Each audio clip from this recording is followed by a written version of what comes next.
Welcome in, folks, to another great episode of I've Got a Theory. I'm your host, Henish, and I'm excited to be joined by Robert Jacobson, who's the author of a new book called Space is Open for Business.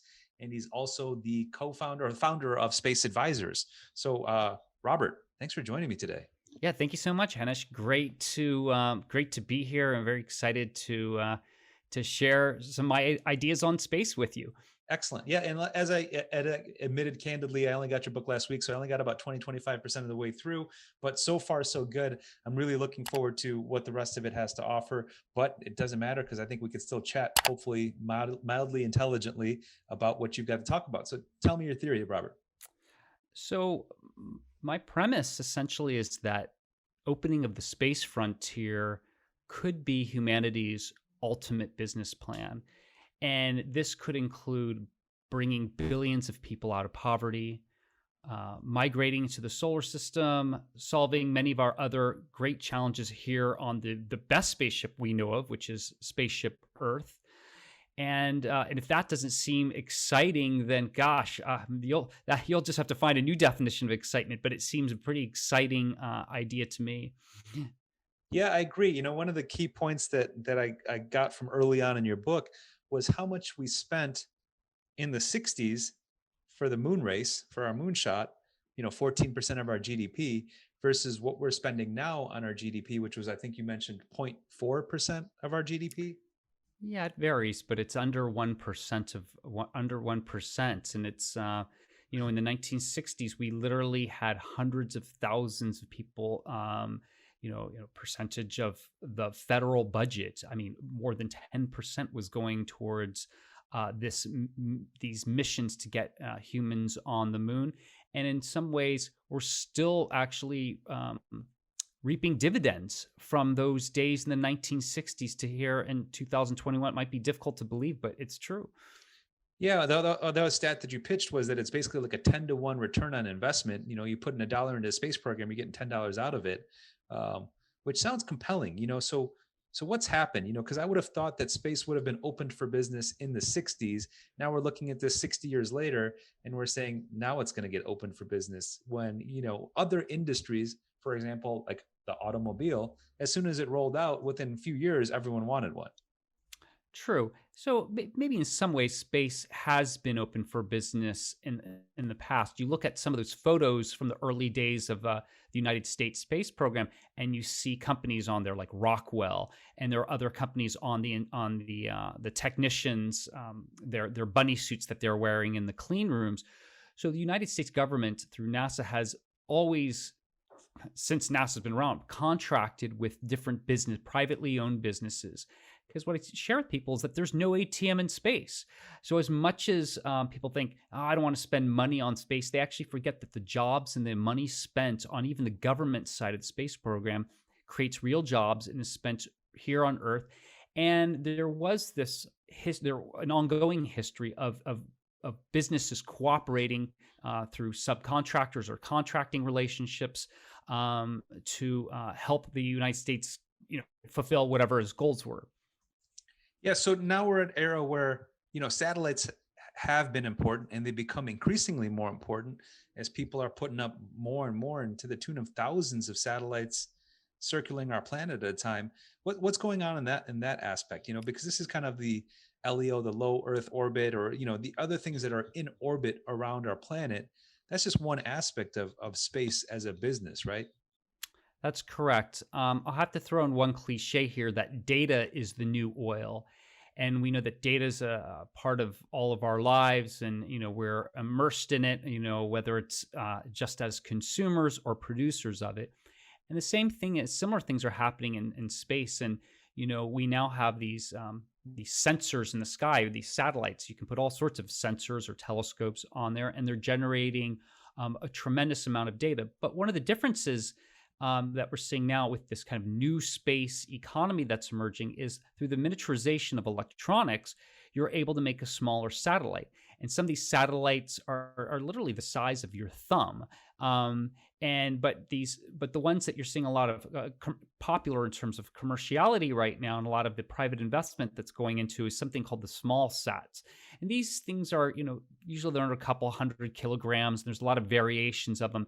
You hear words like picosat, cubesat, nanosat, small sat, but they're variations of the same thing, which is basically a smaller satellite. Now, they might not be as high performance as, say, a very large satellite that provides like your Sirius XM type of radio satellite services, but comparatively in the package, it provides a lot of bang for the buck.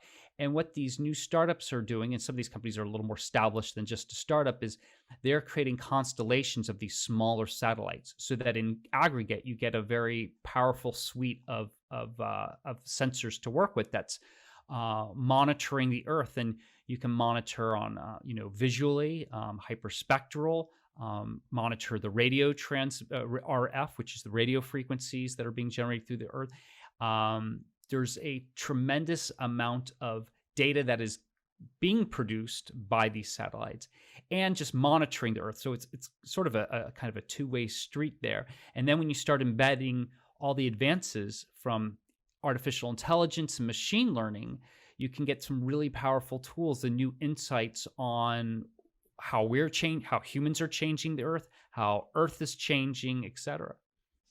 So there's a lot going on in that world, and they're monetizing it, right? Because they can sell the data that they're aggregating, and so that's one business right there, right?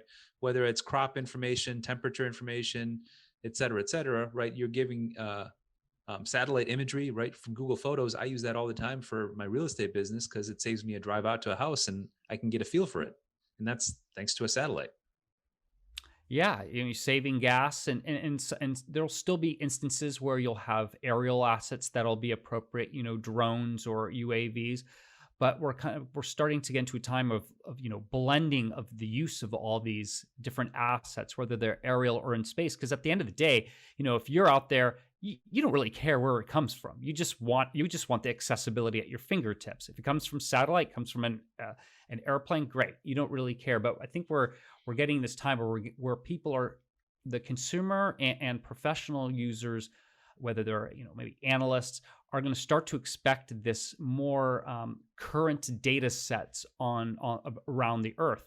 It's like now people, they have their smartphone, they can talk to anybody on the planet almost instantaneously, but they forget that there's still places that don't have connection to the internet. Like, let's take just the internet, for example. So there are groups, and there's different groups that are putting satellite constellations to provide different types of internet access to remote and underserved or areas that have no service of internet connectivity, sometimes for more broadband, and some to connect devices. Think for agricultural, think farms, and you've got little devices out on the field, and low connectivity, and you can send it up to a satellite. So it's a very exciting time, I think, in terms of where we're going to be seeing devices and billions of humans get on the internet. And we're taking advantage.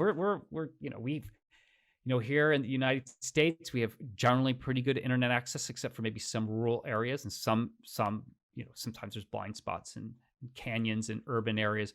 But there are big chunks of the world or oceans where there's no service. And if you think about if you're a nation that doesn't have good internet service, how do you expect your populace to sort of compete in this modern world? So it's good to think about the second order effects of, if you could bring internet access and start offering things like new education, telemedicine to your communities.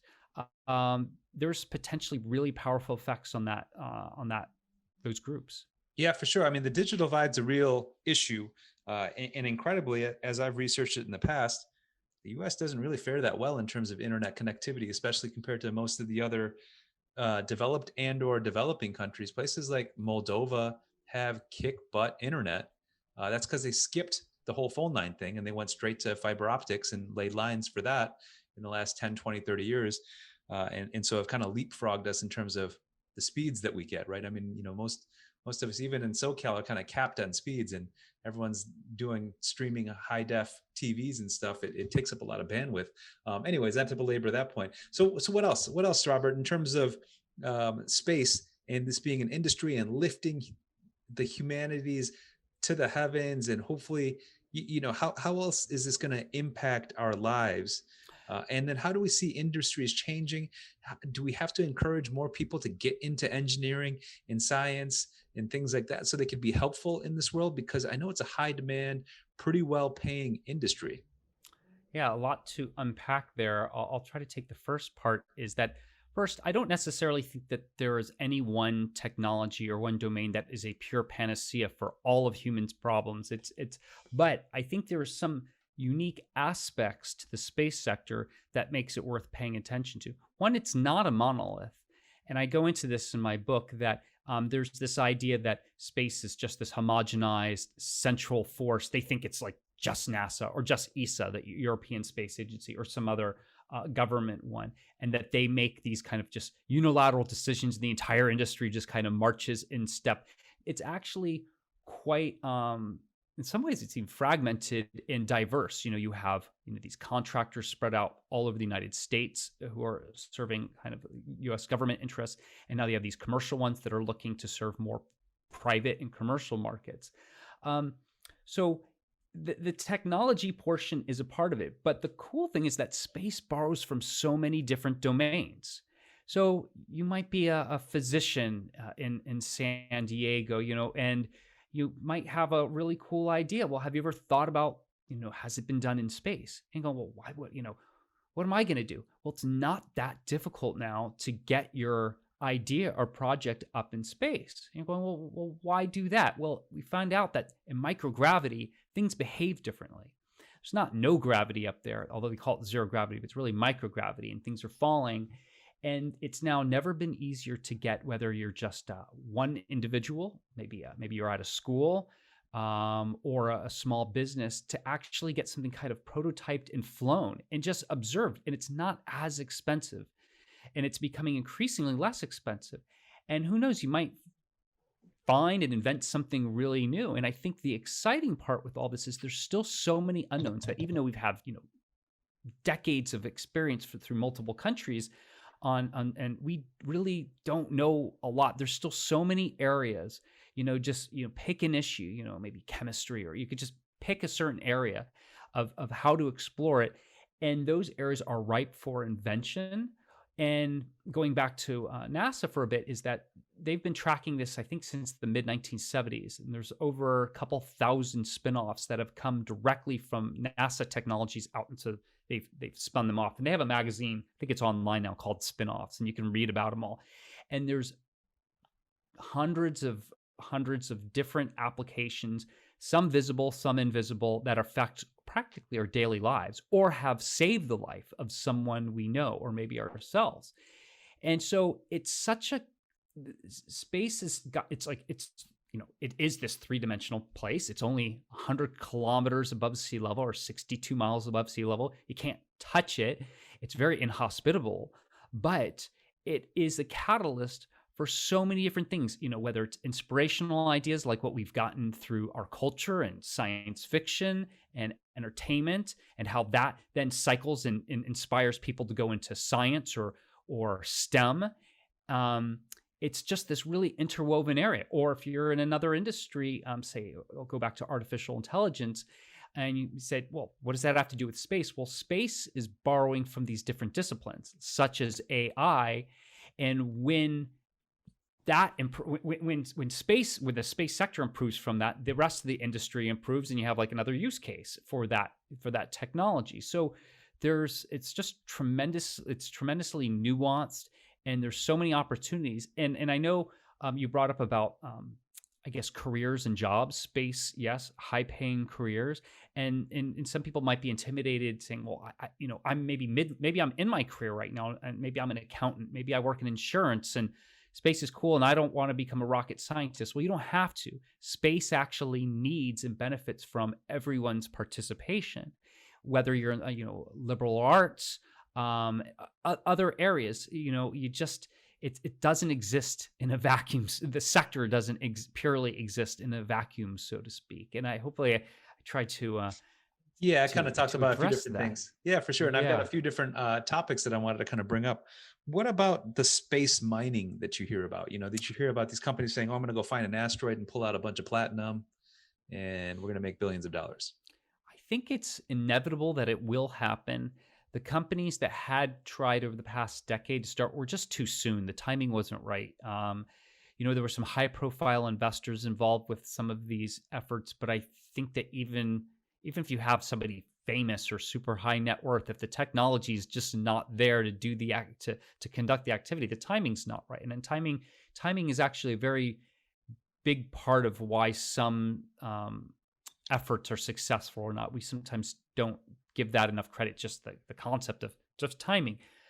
I think the early cases, we're going to see some asteroid mining, we'll see lunar mining, but it's not going to be initially to bring it back to Earth. I mean, they'll bring samples back, but we're probably talking about use of the materials in space, whether to create fuels, oxygen, water, consumables for rockets, crew, etc., or construction of base type of materials. Think housing on the moon. Using the that's it, they call it in situ, which is like which means On using site. it there. Yeah. Right, using the materials there. You're not going to be importing the materials, too expensive to import them from Earth to the moon, and still probably too difficult to just take the materials from the moon back to Earth.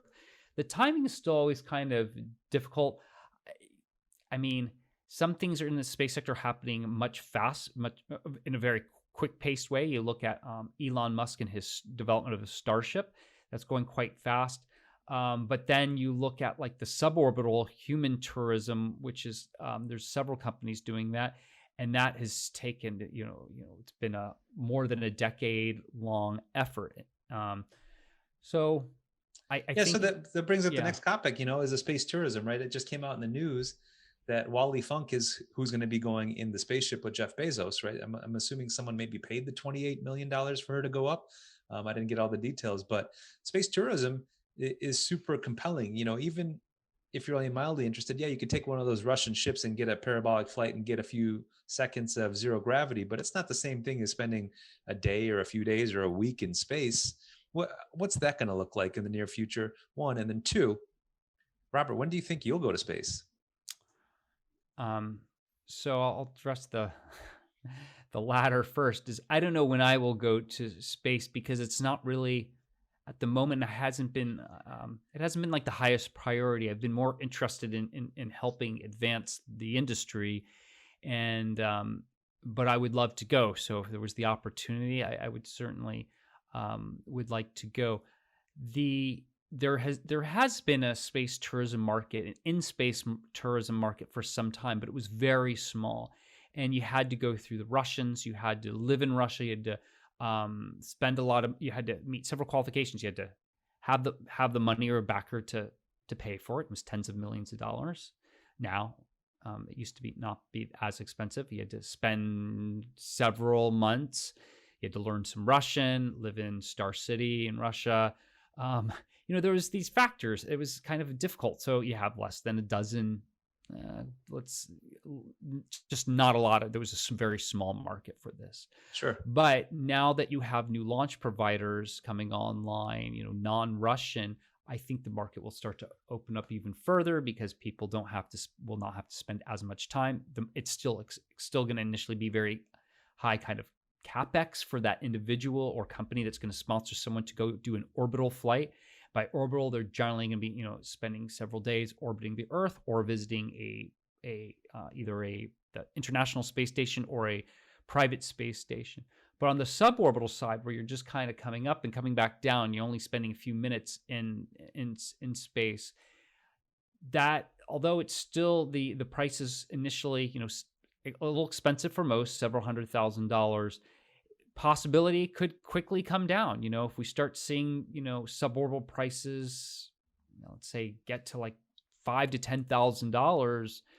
I think you'll see a lot more people join. And it's not, there's plenty of people who have like the money, even like whether it's 50,000 or 500,000, that's not so much the issue. But when somebody tells you like, oh, it's going to cost you $250,000 and you're going to spend about 5 minutes in space, I think a lot of people are still going to be like, well, it sounds cool, but do I want to do that for 5 minutes in space, even if you're super rich? So I think the price will just still have to come down because people just, think they'd spend a really, I don't know, they go to wherever they go to Africa and you do a Mount Kilimanjaro experience with a bunch of people, and they've spent 10 grand or 20 grand. People are still going to kind of compare it to other things that they know of.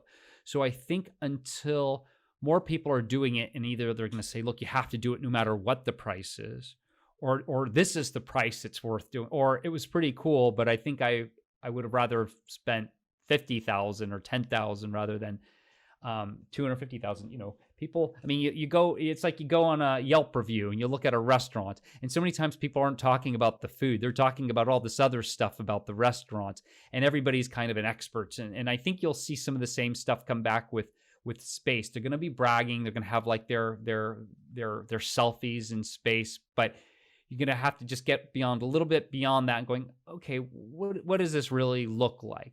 And I'm more excited by the novel applications that are going to start being developed by humans going into space, because we just like to experiment and try crazy things, Sure. Yeah. What I was thinking was like, it's on my very short list of bucket lists because I've done a lot of things in my life, and I think I'll get to space before I get too old. But I'd love to have like a space hotel, right? Maybe it's in orbit, and we kind of have the space station, but that's not exactly hospitable. Same with if there was like a lunar base, right? But I could see like development of like zero gravity or low gravity or lunar based potentially sports, right? Maybe ping pong or kickball, or you saw the astronauts hit a golf ball off the moon, and that seems kind of interesting. And I could see myself being entertained by the zero gravitiness and how that the implications for sports that we know on our gravity filled Earth. Yeah, there was it was too soon, but I met a Canadian entrepreneur like a decade ago who was trying to develop an idea to do some sort of game with the ball. I'll loosely call it football, and play it in space. And he wanted to initially test it with, microgravity flights. And it was just too expensive, not scalable. Um, I don't But I think can it see really this went. happening on ESPN SpaceX, where they where they have space type sports in the future, maybe 10, 20 years in the future, where they've figured out some kind of interesting ways to make it entertaining, to take advantage of the gravity differences, and make some compelling entertainment up there, huh? Yes, certainly, and that's going to be once you have some infrastructure established. Because right now, as you were talking about the International Space Station, it's basically they're pretty much camping, and they don't have enough room to. You can't bring like a dozen people to, Mhm. play a kind of a sports, or what you're alluding to in terms of sports. But eventually, if you had in space hotels or lunar complexes, you could definitely certainly imagine some of this. And there's some great work being done on how the human body can operate, or how the human body can behave in microgravity. My friend Dr. Adam Dipert, I think it's pronounced Dipert, is like a world expert. And what's cool about Adam is he is a top-notch physicist, PhD level physicist, but he is also he's trained in the circus arts and has done really detailed training on parabolic flights and computer simulations and some other things with juggling, and how the bodies tend to rotate in space. And he's got some interesting things that he's trying to innovate around bodies in space, because I guess when they're in a microgravity situation, people kind of tend to do the same stuff. They try to fly like Superman, do somersault, stuff like that. But he's come up with some things that have not really been addressed before, that he's trying to develop a body of research, so that as the rest of us go up in space, we can know, hey, this is how you do this or how you do that, because a lot of people just sort of flail. Yeah, I bet. I mean, you give some Cirque du Soleil guys some time up there. I'm sure they could put together a pretty good show. Yeah. Well, so other things that I've heard about that have been in theoretical development, but material sciences need to advance, would be something like a space elevator, right? Because one of the big things and topics in your book is bringing down the cost per pound of launching stuff off of our planet. And is there any progress in the space elevator field?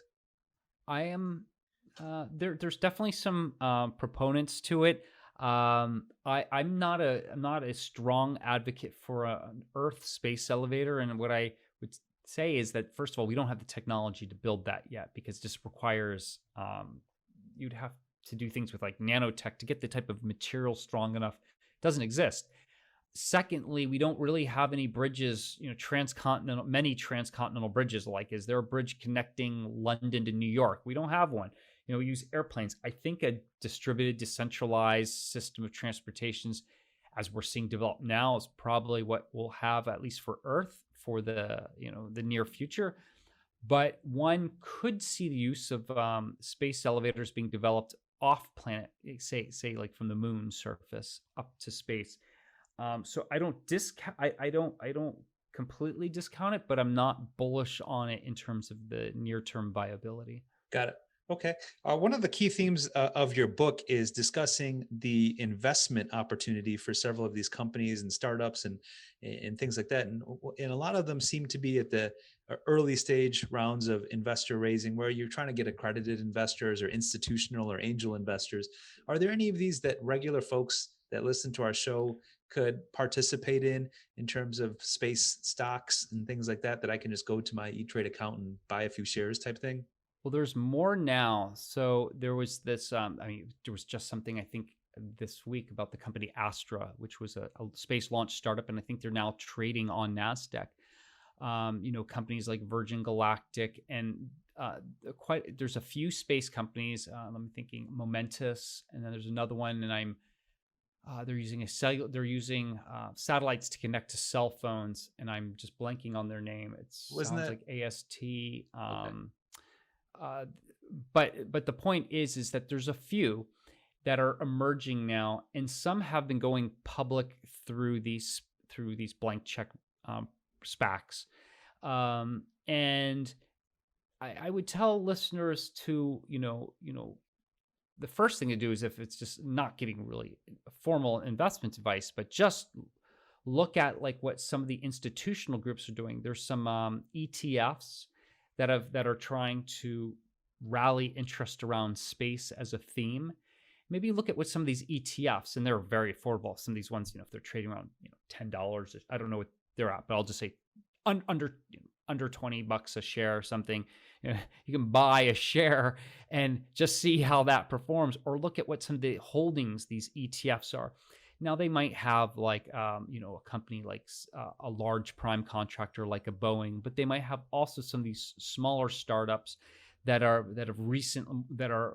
more recently gone public. So it's still kind of soon, because when you're talking about companies that have high capex, they're very dependent on investing in hardware. They're looking at new business models. Not a lot of great market analogs. It's still relatively high risk, is what I would say. So there's a So, chance that it goes belly up anyways of because course, too expensive and they weren't able to profit from anything. yeah, and I think there probably will be some consolidation within the space sector. There's only so much. There's dozens of different launch startups. They're not all going to be able to survive. I think some will fail and some will get either absorbed by other companies. And the same could be seen with some of the satellite data service providers, which there's a number of providing services in different ways. But you'll probably see some of the larger ones try to acquire other ones. Sure. Another company that I just came to mind is Spire. I don't know if they've gone public yet.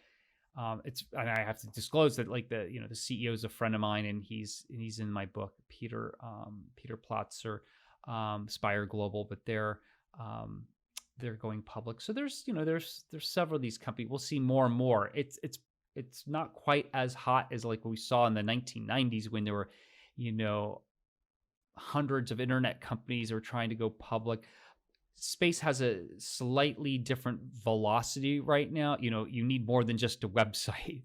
When you're talking about things you might need lab space or hardware. It's going to change differently. But there's all sorts of enabling technologies that are allowing some of these space companies to happen quicker. I'll use, for example, Relativity Space, a very prominent private space companies trying to build these small rockets, but they're trying to build almost the entire rocket with additive manufacturing through 3D printing, and it's pretty game changing.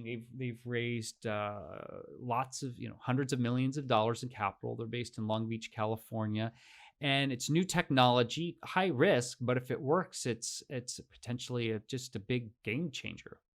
Yeah, because you don't have the weakness of weld points and bolts and things like that. I mean, the additive manufacturing techniques are huge. I think they're already putting some of these printers up in space and space stations so they can create parts, right? Spare parts instead of having to have a storehouse of spare parts in your space station. Is that happening right now already? Yeah, they've had a 3D, like almost a consumer style 3D printer on the space station to make parts. They brought it back to Earth, and there was a company called Made in Space, and there's considerable other advancements now. I think Made in Space, which was acquired by a private equity group, they're really looking at more advanced forms of in space manufacturing, of which I guess like kind of making parts for an astronaut crew is would be a tiny part of a much larger plan, when you could be building, recycling old space satellites, building solar panels for station power stations, um,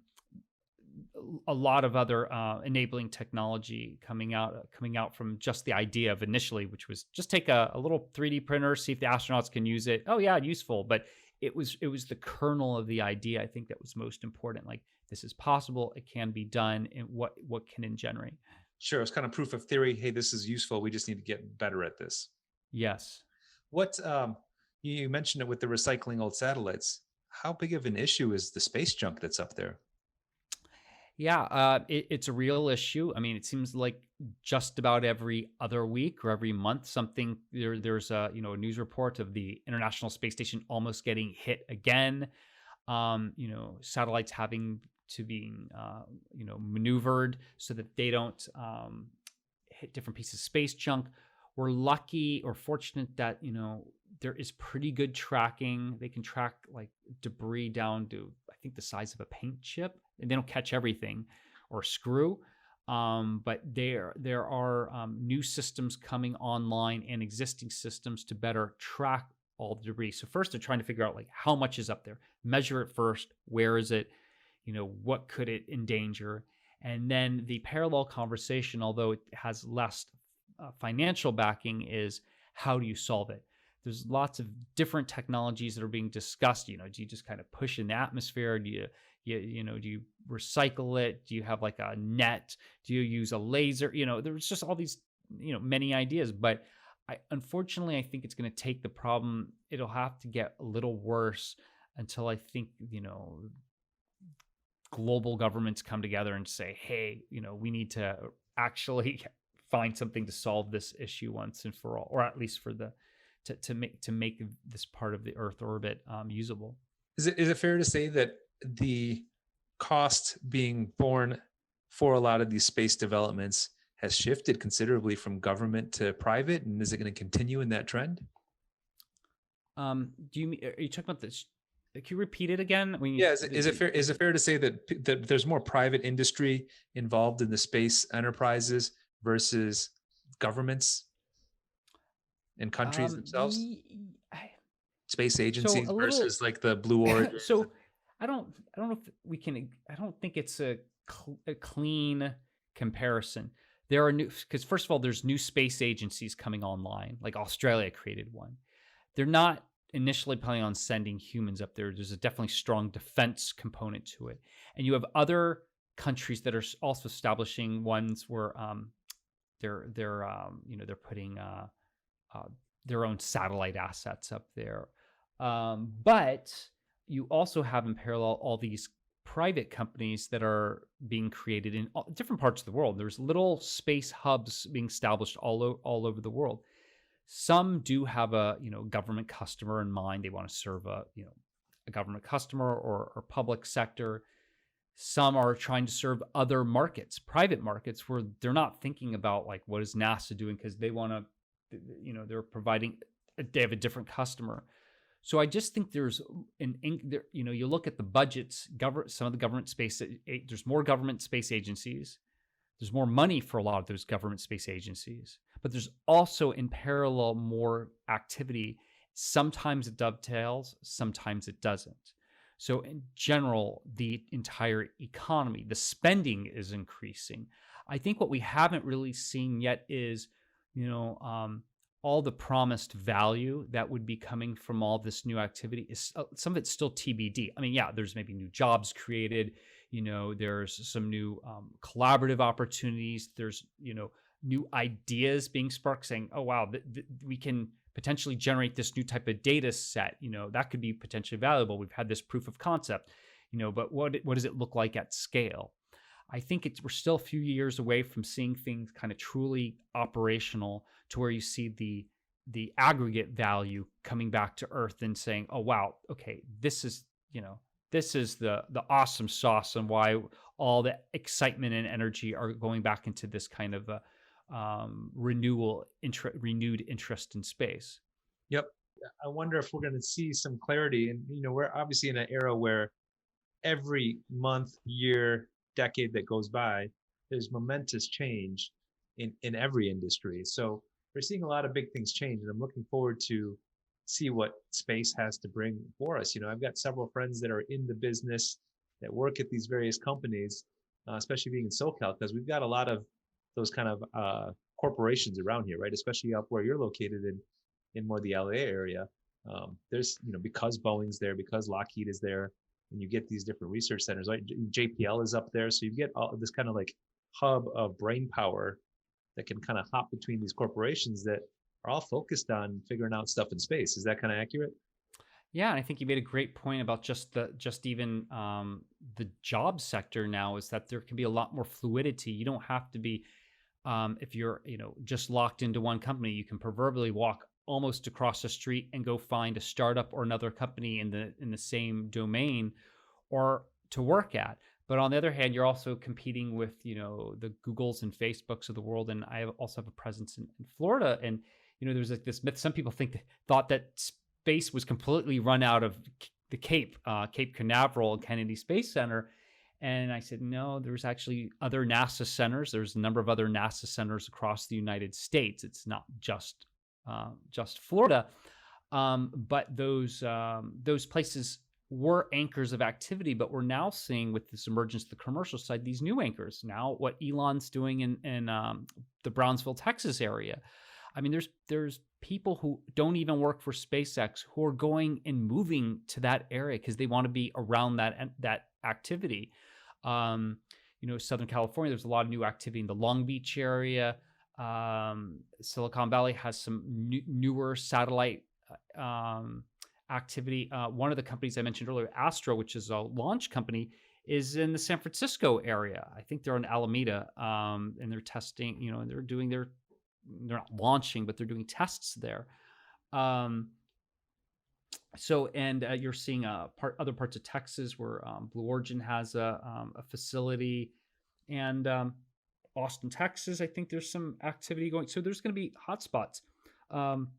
Singapore, and I think wherever a specific area is developing, it's also interesting to see what was their legacy activity, and what were they, what were they good at, and seeing is there an intersection with what they were traditionally good at and what they're trying to develop in space. And that can maybe allow one to sort of foresee some potential trends in terms of expertise or what types of companies might get established in a particular geographic area.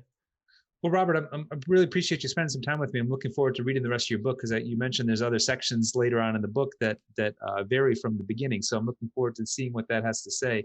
But any final thoughts before we log off for today? No, Henish, it's been awesome to speak with you today. I would just share with people to be open-minded about the space sector. There's many myths about it. I explore some of those myths in my book, and it's a really exciting and amazing time to be involved in this sector. And I truly feel that it could be the industry that could transform humanity. Robert, hey, thank you for joining me on another great episode of I've Got a Theory. Please like, comment, subscribe. We'll catch you on the next episode. Thanks so much. Thank you.